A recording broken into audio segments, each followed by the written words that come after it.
You ask Tiger to solve. This deals with linear equations with one unknown. The final result is A equals 82/3. Let's solve it step by step. Simplify the expression. Expand the parentheses. Simplify the arithmetic. Group like terms. Multiply the coefficients. Group all constants on the right side of the equation.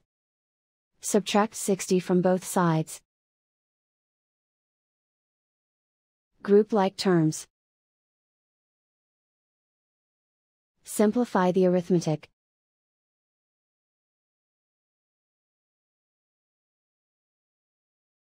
Isolate the A.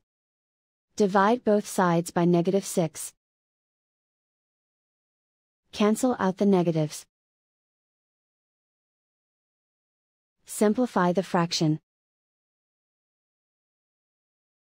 Cancel out the negatives. Find the greatest common factor of the numerator and denominator. Factor out and cancel the greatest common factor. And so the final result is A equals 82/3.